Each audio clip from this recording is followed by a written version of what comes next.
मेरे प्यारे बच्चों, कैसे हैं? मजे से हैं ना? आइए एक बार फिर से हम लोग जर्मन एकीकरण की चर्चा करते हैं।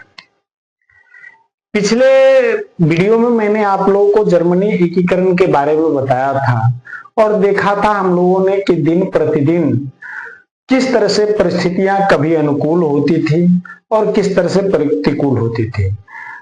दो बार ऐसा हुआ कि जर्मन एकीकरण की भावना जोर पकड़ी, अपनी चरम सीमा पर पहुंची, लेकिन प्रसा और ऑस्ट्रिया के द्वारा उन आंदोलनों को कुचल दिया गया। अंततः मार्ग अवरुद्ध हो जाता था।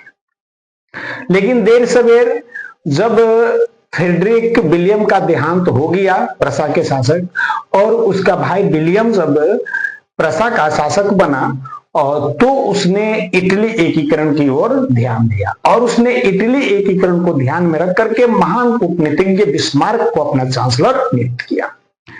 तो अब यहां से आगे हम लोगों को आज जानना है। तो सबसे पहले आज हम लोग बिस्मार्क के बारे में जानेंगे। सबसे पहले आज हम लोग बिस्मार्क के बारे में जानेंगे।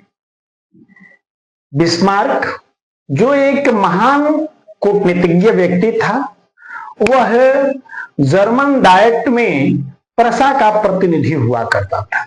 जर्मन डायट के बारे में मैंने पिछले वीडियो में आप लोगों को बताया था कि दक्षिणी इटली में जर्मनी में प्रतिनिधि सभा थी जिसे डायट कहा जाता था।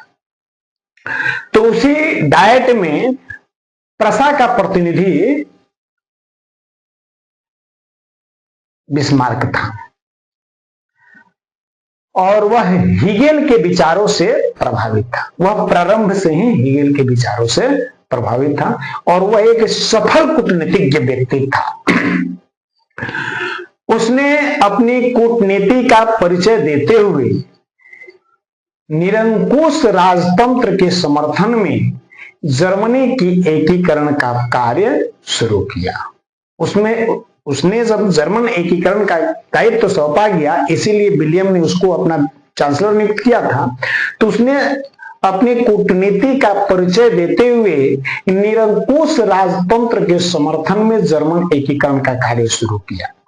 अब इसको कूटनीतिक चाल इसलिए कहा जाता है कि जर्मनी का एकीकरण भी होना था और यह भी फिक्स था कि जर्मनी का एकीकरण प्रसा के नेतृत्व में ही हो सकता है और ऐसे में वहां के शासक जो राजतंत्रात्मक शासन व्यवस्था थी तो पहले उनके नेतृत्व में होना था, इसीलिए उसको भी खुश रखना था।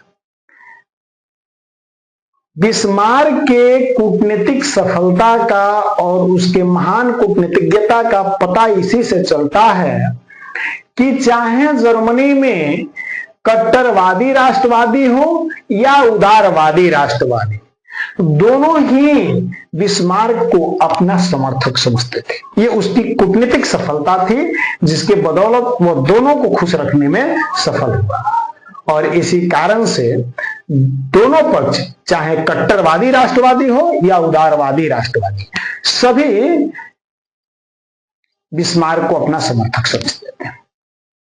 अब जर्मन एकीकरण के लिए वह सैन्य शक्ति को समझता था। वह जानता था कि जर्मन एकीकरण में सैन्य शक्ति की कितनी महत्वपूर्ण भूमिका है और इस चीज को ध्यान में रखते हुए उसने रक्त एवं लौह की नीति का अवलंबन किया। यानी रक्त एवं लौह की नीति का अनुसरण करते हुए, यानी इसका मतलब यह हुआ कि सैन्य ताकत के बल पर ही इटली का एकीकरण किया जा सकता है। इसीलिए उसने देश में अनिवार्य सैन्य सेवा लागू कर दिया। तो अगर हम लोग बिस्मार्क की बात करें तो एक महान कूटनीतिज्ञ था, महान कूटनीतिज्ञ था। जर्मन डायट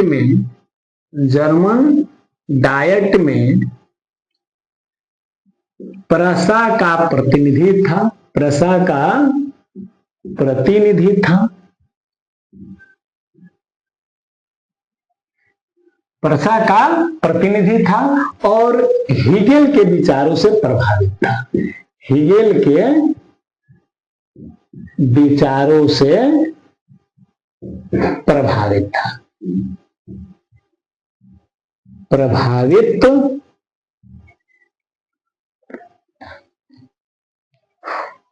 और उसकी कूटनीतिज्ञ सफलता यह थी कि चाहे उदारवादी राष्ट्रवादी हो या कट्टरवादी राष्ट्रवादी, सभी उसे अपने विचारों के समर्थक समझते थे। बिस्मार्क ने जर्मन एकीकरण के लिए, मैंने पहले ही बताया कि बिस्मार्क ने जर्मन एकीकरण के लिए सैन्य शक्ति को अनिवार्य मानता था। तो बिस्मार्क के अनुसार जर्मन एकीकरण के लिए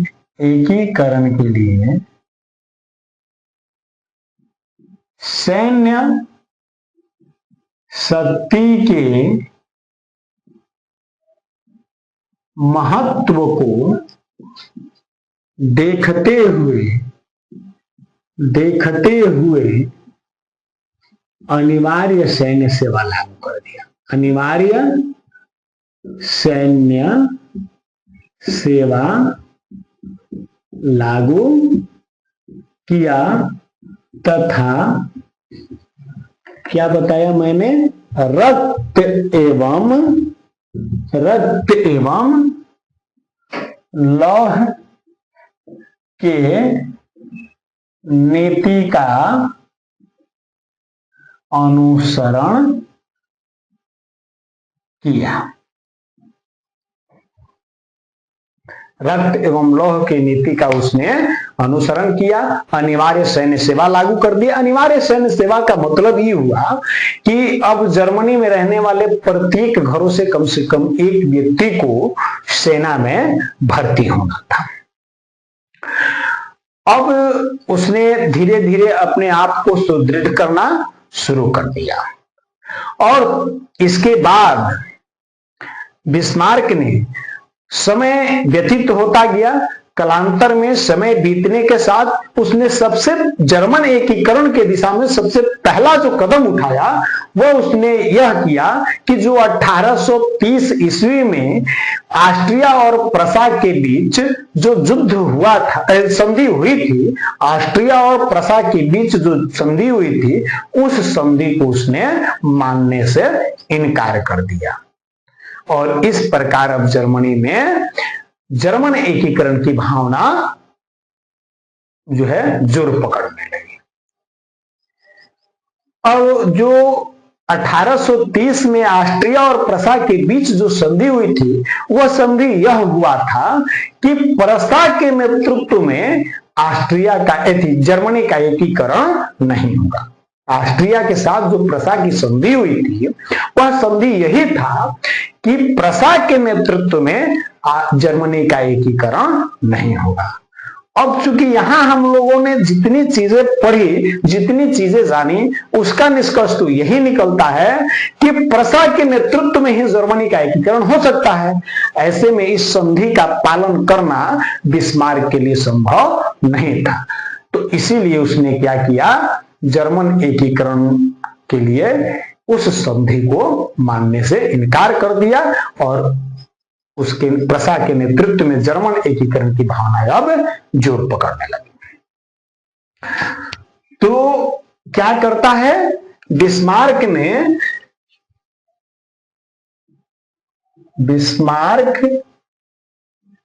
ने 1830 के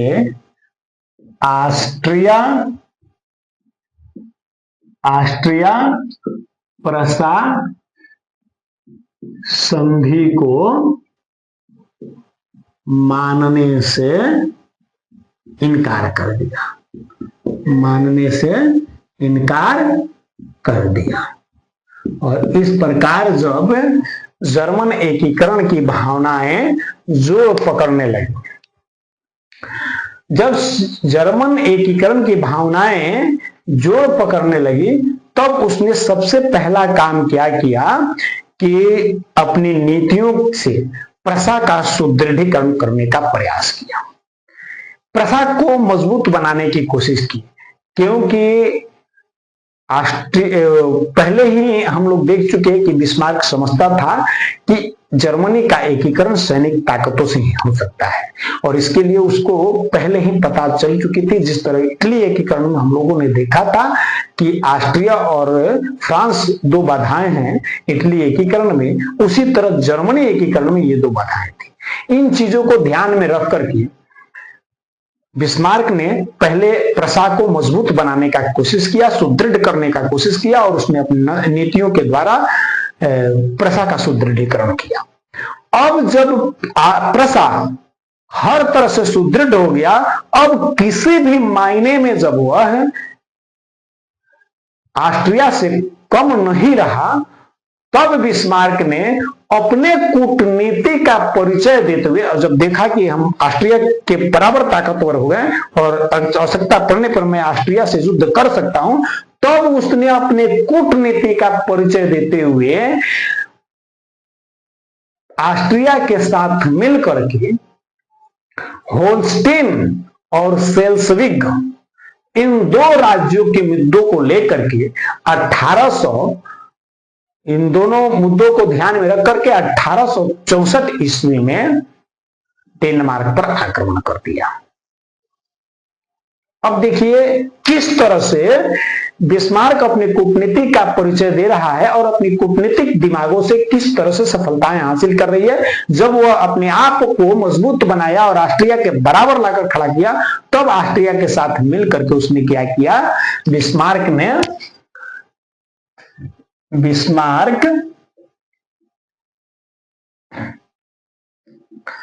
ऑस्ट्रिया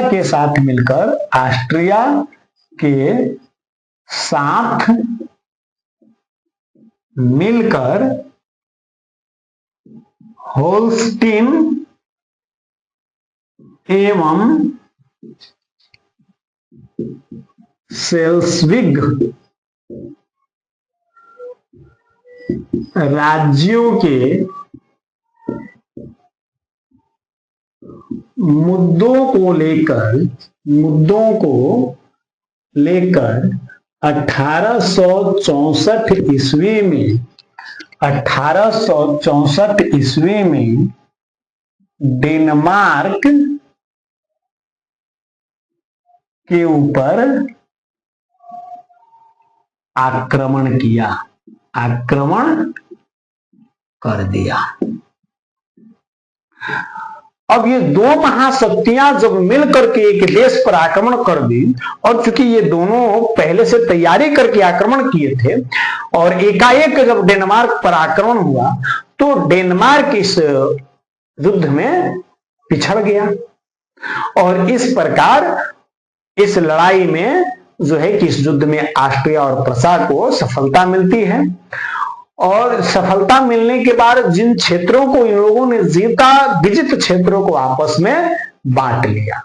तो क्या हुआ, होल्स्टीन और सेल्सविग जो दो क्षेत्र था, इन दोनों क्षेत्रों को आपस में दोनों देशों ने बांट लिया। सेल्सविग इसमें से क्या हुआ, सेल्सविग प्रसा को मिल गया और होल्स्टीन जो है ऑस्ट्रिया को मिला। विविध क्षेत्रों को ये लोग आपस में बांट लिया। इस तरह से जो है ना कि दो राज्य थे, एक होल्स्टीन था और एक सेल्सविग। तो इन दोनों राज्यों को दोनों देशों ने एक एक करके आपस में बांट लिया। तो सेल्सविग मिला प्रसा को और होल्स्टीन मिला ऑस्ट्रिया को। अब इस चीज को थोड़ा सा आगे की कहानी समझने के लिए हम एक मोटे तौर पर जर्मनी की एक मानचित्र देखने का प्रयास करते हैं।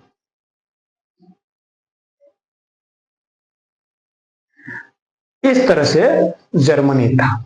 जर्मनी में देखा जाए तो ये दो राज्य हैं, ठीक ना। इसके बाद बहुत सारे राज्य हैं, जैसे सेक्सोवर, हनोवर, सेक्सोनी। इन क्षेत्रों को सेक्सोनी कहा जाता था, इन क्षेत्रों को हनोवर कहा जाता था। और जर्मनी की जो राजधानी बर्लिन है, वो बर्लिन, हनोवर, सेक्सोनी, ये सब आदि क्षेत्र थे। और ऑस्ट्रिया की बात करें तो इन्हीं क्षेत्रों में ऑस्ट्रिया है। ये क्या हो गया? ऑस्ट्रिया हो गया। और उस समय ये सारे क्षेत्र जो थे ये प्रसा थे। जर्मनी बिखरा हुआ था, अलग अलग क्षेत्रों पर अलग अलग राज्यों का शासन था। और ये जो राज्य दो थे, यह था सेल्सविक, सेल्सविक, और ये था होल्स्टीन, होल्स्टीन। अब जब इस मानचित्र को हम देखते हैं तब आगे की कहानी समझ में आएगी। तो अभी हम लोगों ने क्या देखा कि सेल्सविक जो है, सेल्सविक प्रसा को मिल जाता है, और ये जो होल्स्टीन है ये मिलता है ऑस्ट्रिया को। ये दोनों क्षेत्र बांट दिया गया। अब जब ये बंटवारा हो गया तो जो महान कूटनीतिज्ञ बिस्मार्क थे, उन्होंने अपनी कूटनीतिज्ञ दिमागों को शार्प करते हुए अपनी बुद्धि चलाई और उन्होंने देखा कि ये चूंकि सेल्सविक और होल्स्टीन तो जर्मनी का हिस्सा है, तो सेल्सविक और होल्स्टीन दोनों राज्यों में जर्मन वासियों की संख्या ज्यादा थी, जर्मन बोलने वालों की संख्या ज्यादा थी, इस क्षेत्र के लोगों की संख्या अत्यधिक थी। अब ये चीज जब देखा बिस्मार्क ने तो उन्होंने जर्मन भावना को भड़का दिया, जर्मन भावना को भड़का दिया। और जर्मन भावना को भड़का करके जो है ना कि इसमें ऑस्ट्रिया के विरुद्ध लोगों में विद्रोह करवा दिया, क्योंकि जर्मन भावना भड़काने से यहां के लोगों की मांग होने लगी कि हम लोग जर्मनी में मिलना चाहते हैं, और क्योंकि हिस्सेदारी के अनुसार तो ये ऑस्ट्रिया को मिला था।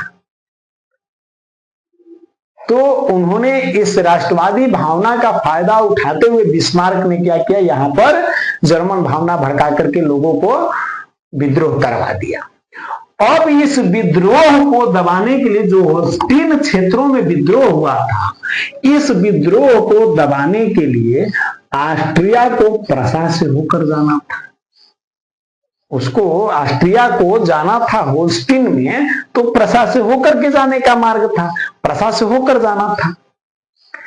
और चूंकि ऑस्ट्रिया को तो पूर्ण विश्वास था, क्योंकि दोनों मित्र मिल करके युद्ध लड़े थे, विजित राष्ट्रों को पूरी सर्वसम्मति के साथ विभाजन किया था, तो जानता था कि इसमें मेरा सपोर्ट करेगा प्रसा।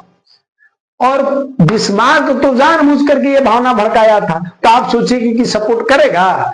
तो जब ऑस्ट्रिया इस विरोध को दबाने के लिए, कुचलने के लिए होल्स्टीन जाना चाहती थी, ऐसा करने से प्रसा ने, बिस्मार्क ने उसे रोक दिया।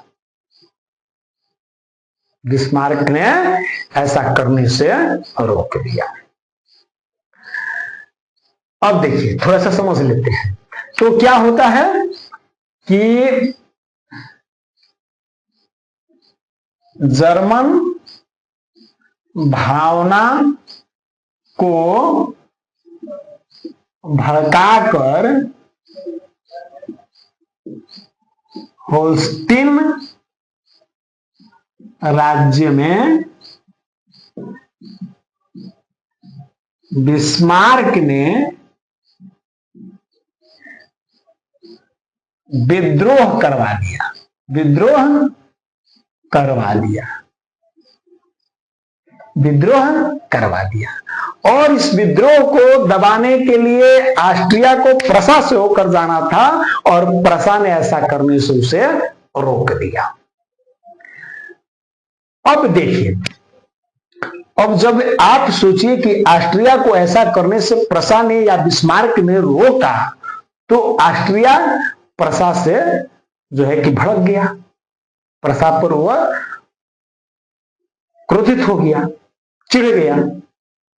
अब चिढ़ करके कोई कदम उठाता, इस चीज को समझने से थोड़ी सी पहले की पृष्ठभूमि को समझते हैं कि बिस्मार्क ने क्या इतना ही किया था कि और कुछ किया था। वो बहुत एकदम योजनाबद्ध तरीके से इस कार्य को कर रहा था, तो उसने इससे पहले अपनी तैयारियां करके रखा था।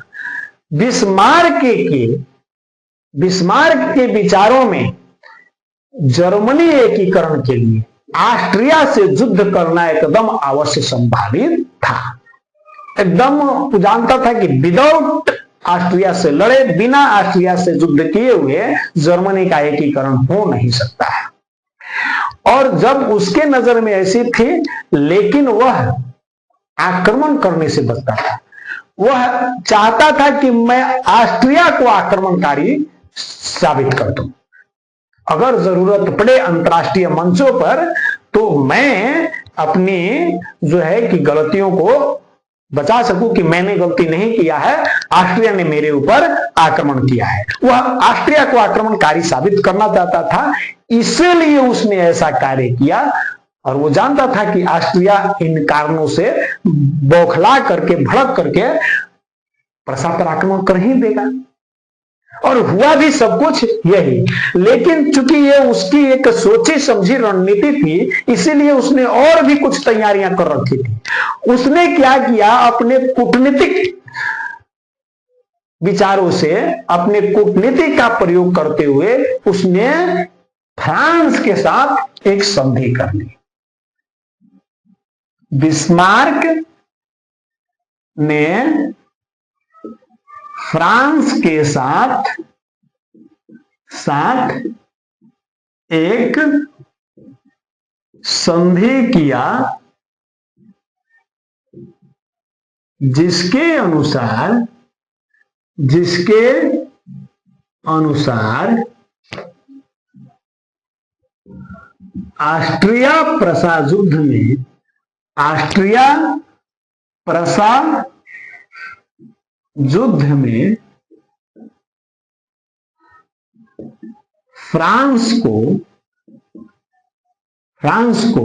जो है ना कि निष्क्रिय रहना था। मैंने क्या करना था, तटस्थ रहना था, निष्क्रिय रहना था। फ्रांस को तटस्थ रहना था। उसने फ्रांस के साथ यह संधि कर लिया, फ्रांस के शासक के साथ संधि कर लिया कि जब ऑस्ट्रिया और प्रसा के बीच युद्ध होगा तो आप किसी तरफ से मत बोलिएगा, आप उसमें बीच बचाव करने भी मत आइएगा। अब ये तो बिस्मार्क की कूटनीतिक विचार था। उधर फ्रांस भी इस बात को मानने से जरा भी गुरेज नहीं करता। उसको कोई प्रॉब्लम, कोई समस्या नहीं थी इस बात को मानने से, क्योंकि आप लोगों को याद होगा कि जब मैं इटली एकीकरण पढ़ा रहा था आप लोगों को, तो बताया था मैंने कि इटली के जो शासक विक्टर इमैनुअल थे और उनके प्रधानमंत्री काउंट काबूर, उन्होंने भी फ्रांस के शासक के साथ इस तरह की एक संधि कर रखी थी कि जब ऑस्ट्रिया के साथ इटली का युद्ध हो तो आपको तटस्थ रहना है। और उसके लिए उसने अपने कुछ क्षेत्र देने के लिए वादा किया था। तो वो तो पहले ही संधि के अनुसार फ्रांस इस चीज को मान चुका था कि ठीक है, मैं किसी तरफ से नहीं बोलूंगा। तो यही संधि तो यहाँ पे थी, तो यहाँ न चाहते हुए यहाँ कहने में उसे कोई प्रॉब्लम नहीं थी। और इधर बिस्मार्क ने भी उसे यह लालच दिया कि आपको मैं कुछ हिस्सा दूंगा, कुछ क्षेत्र दूंगा। तो ऐसे में ऑस्ट्रिया को फ्रांस को बिना लड़े अगर दोनों देशों से कुछ हिस्से मिल रहे थे तो फिर इस संधि को मानने में कोई दिक्कत नहीं थी। तो फ्रांस के शासक ने भी खुशी खुशी इस संधि को स्वीकार कर लिया। तो इस प्रकार फ्रांस के साथ बिस्मार्क की यह संधि हुई कि आपको ऑस्ट्रिया प्रसा युद्ध में कुछ बोलना नहीं है, इसके लिए मैं आपको कुछ क्षेत्र दे दूंगा। इतना ही नहीं, इसके बाद बिस्मार्क ने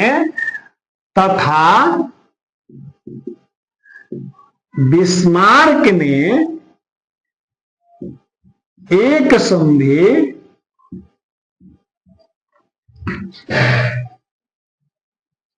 विक्टर इमैनुअल से भी किया। विक्टर इमैनुअल से भी किया। अब विक्टर इमैनुअल से उसने, इटली के जो शासक विक्टर इमैनुअल थे, उनसे क्या समझौता किया? तो उनसे एक संधि विक्टर इमैनुअल से किया। इस संधि के अनुसार क्या था कि ऑस्ट्रिया प्रसा युद्ध के दौरान, ऑस्ट्रिया प्रसा युद्ध के समय इटली को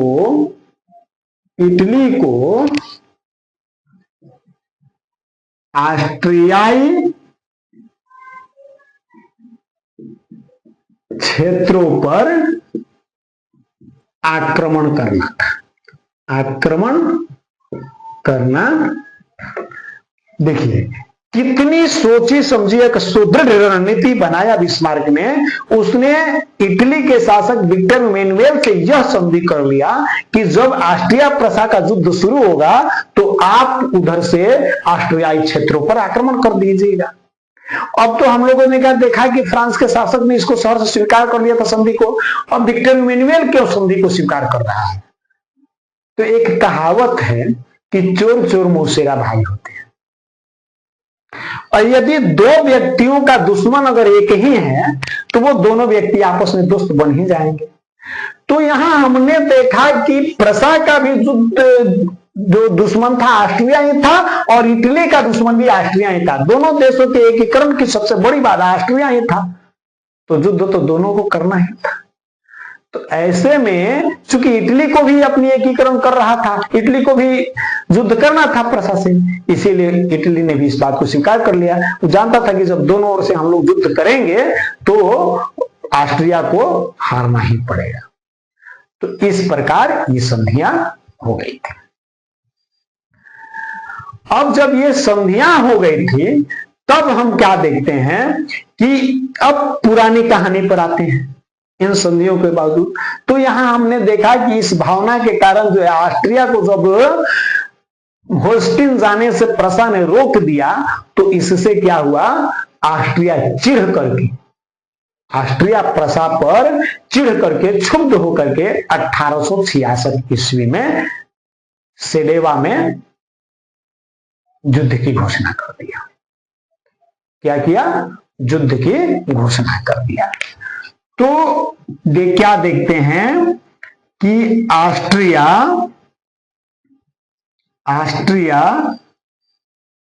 अपने अपमान से क्षुब्ध होकर, अपमान से क्षुब्ध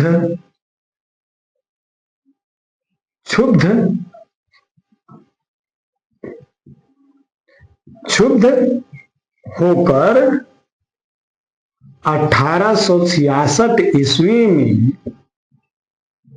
सेडोवा में प्रसा के विरुद्ध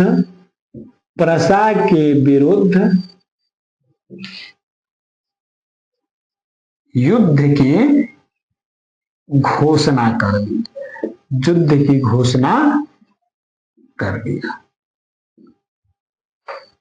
युद्ध की घोषणा कर दिया।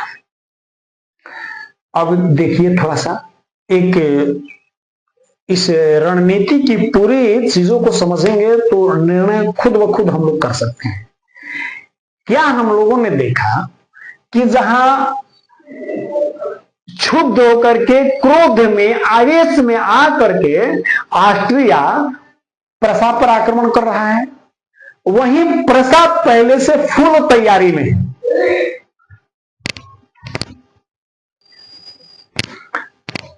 प्रसा जो है पहले से फुल तैयारी में था, और जबकि ऑस्ट्रिया तो अपमान से क्षुब्ध होकर के क्रोधावेश में यह आक्रमण किया था। और दूसरी तरफ ऑस्ट्रियाई क्षेत्रों पर संधि के अनुसार जो संधि हो चुका था, इस संधि के अनुसार इटली को ऑस्ट्रियाई क्षेत्रों पर आक्रमण करना था, तो उधर से इटली ने ऑस्ट्रियाई क्षेत्रों पर आक्रमण कर दिया। और इस प्रकार दोनों तरफ से ऑस्ट्रिया इस युद्ध में फंस करके बुरी तरह से पराजित हो गया।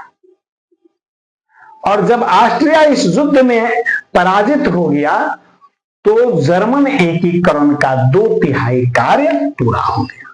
इसी के साथ 2/3 कार्य जर्मन एकीकरण का पूरा हो गया, पूर्ण हो गया।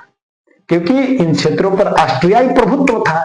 तो ऑस्ट्रिया के हारते इन सारे क्षेत्रों का एकीकरण हो गया और उन सभी क्षेत्रों का जो है प्रशा के अधीन कर दिया गया। तो बिस्मार्क को एक बहुत बड़ी सफलता मिल चुकी थी। इसके बाद अब आगे की कहानी देखते हैं। अब क्या होता है, अभी शेष इटली यानी कुछ क्षेत्र जो है इटली का, ये जो दक्षिणी हिस्सा था इटली का, इसका एकीकरण अभी बाकी था। तो शेष इटली के एकीकरण के लिए प्रशा को फ्रांस से युद्ध करना आवश्यक था, क्योंकि इन क्षेत्रों पर कहीं ना कहीं फ्रांसीसियों का प्रभुत्व था, फ्रांस के शासकों का प्रभुत्व था। ऐसे में जब इन क्षेत्रों का एकीकरण किया जाता, इन क्षेत्रों को एकीकृत किया जाता, दक्षिणी रियायतों को आपस में मिलाया जाता, तो फ्रांस का हस्तक्षेप आवश्यक था। फ्रांस निश्चित रूप से इसमें हस्तक्षेप करता। तो इसीलिए फ्रांस से युद्ध करना तो अनिवार्य था। अब बिस्मार्क का नजर इस ओर आया और बिस्मार्क को मैंने पहले ही बताया कि एक सफल कूटनीतिज्ञ व्यक्ति था। अब देखो, पहले से उसने